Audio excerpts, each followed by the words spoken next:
Hello everyone, welcome back to the shop. Today I'm going to be working on my buddy's Anvil a little bit. I'm going to be repairing this old gal here. She's got some chips and things along the edges. The cutting table is pretty well cut up, and the horn's got some pretty nasty little puck marks in it and stuff. I'll bring you guys up a little bit closer so you can see it. Before we get going, I got a few points there that I want to point out. This is going to be kind of a real quick video. I'm going to do a time-lapse of me welding and grinding, and I'll show you the result. I'll go into a little more detail here in this next clip about how to actually take and repair these anvils and a few of the thoughts and theories on that. Let me know what you think of this video down in the comment sections below.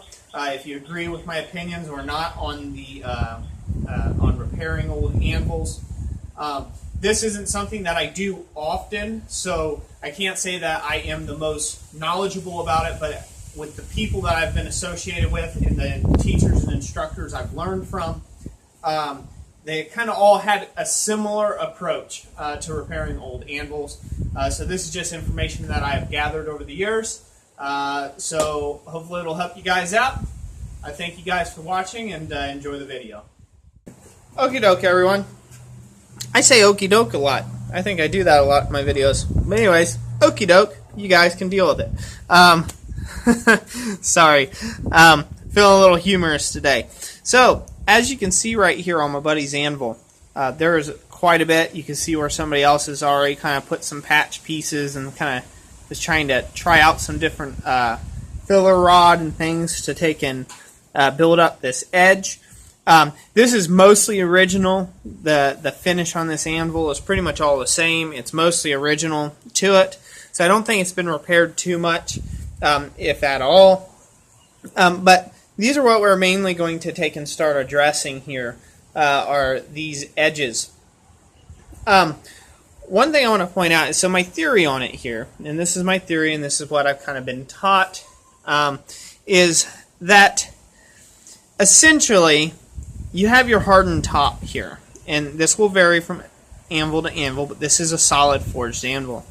Okay, and this top was originally a hardened top, or was somewhat hardened, and you can probably tell by the chips missing that that will probably hold true. What we need to take and look at, though, is, so you're going to say, okay, well, what happens when you take and you put a weld in here? Well, when you put a weld in here, you're going to heat the area around it, and you're going to lose some of that temper. And that's okay. And the reason why I'm going to say that's okay is because if this edge is already chipping, it has already had a problem with this, the edges being too hard, as where the center may have been just right or a little softer. A lot of times with old anvils like this, you'll have a belly that'll be down actually in the center. It'll have like a divot, almost like a cup in the center, because the center takes longer to cool down than what the edges do. So the edges get much, much harder. So I don't generally worry about the edges so much when I'm making repair on something where it's had a bunch of chip outs of the actual edge.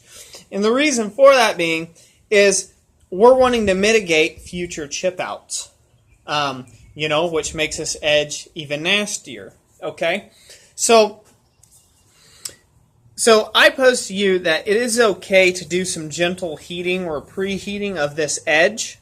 And in fact, that's a must when you're taking and putting and you're filling in this. You need to preheat this edge a little bit, so this way there's not such a sharp contraction point. Because what we're going to be doing and filling in this edge with is just your standard, MIG welder wire. It's just a mild steel wire. I don't have the box with me here. Sorry about that. I'll try to put a link in the description of the wire I'm using. I'll put a link in the description of all the tools and everything that I'm using for this project. That way if you guys want to go check out those tools or you need help finding the specific wire or whatnot that I used. But anyways, it's a mild steel wire. Well, well, that's a lot softer and that'll eventually round off and everything else. Yes, it will, but it is better to have an edge that you can grind and dress back than have an edge that just chips out and goes gone already. Okay, so when you're addressing and trying to refurbish one of these anvils for your own purposes, do the best professional job of it that you can, but you want to mitigate the risk of these things chipping out. So that's what we're going to do today. We're going to wire wheel this up. I'm going to do this all in time lapse. We're going to wire wheel this up, get this all cleaned out. We might even put a bit of a bevel on this with the grinder, and then preheat it, and then build it back in with weld, and then go ahead and grind and sand that edge back clean. So this way we've got a really nice clean anvil surface. We will also do that with the cutting table over here. Let me move it. Sorry guys. There we are. Hopefully you guys can see that in shot. So you can see that cutting table is pretty messed up. This we're going to wire wheel. We're going to grind somewhat flatter, and then we're going to just build it up with some weld, and then grind it flush again and get this all cleaned back up. And then the same thing for the horn. It only needs a few little fill marks, like that one there, that we are going to take care of today, and kind of just get it cleaned up. So that's my advice on fixing these. I'm going to go ahead now, guys. I'm going to go ahead and get to welding all this up and working on this. So you'll see a little bit of a time lapse.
Okie doke, everyone. I pretty much got this all cleaned up now.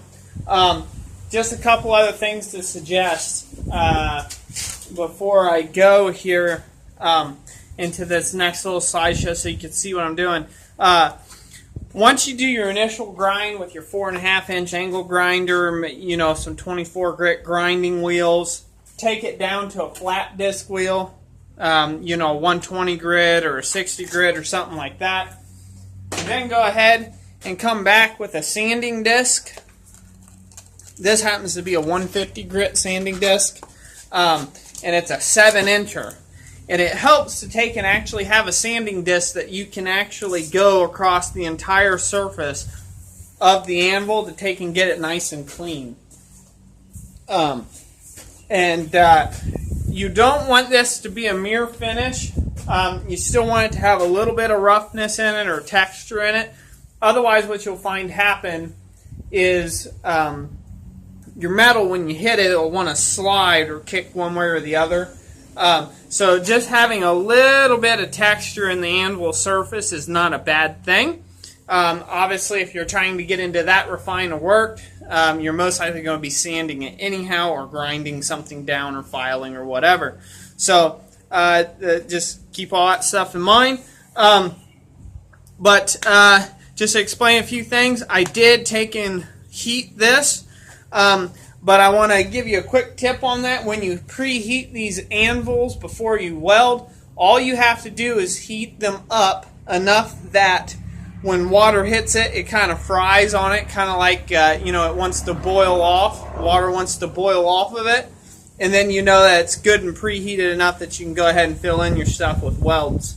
So, anyways, that's about it for this video. I'm going to go ahead and do this last little bit of time lapse, and I'll be right back with you and show you the final result.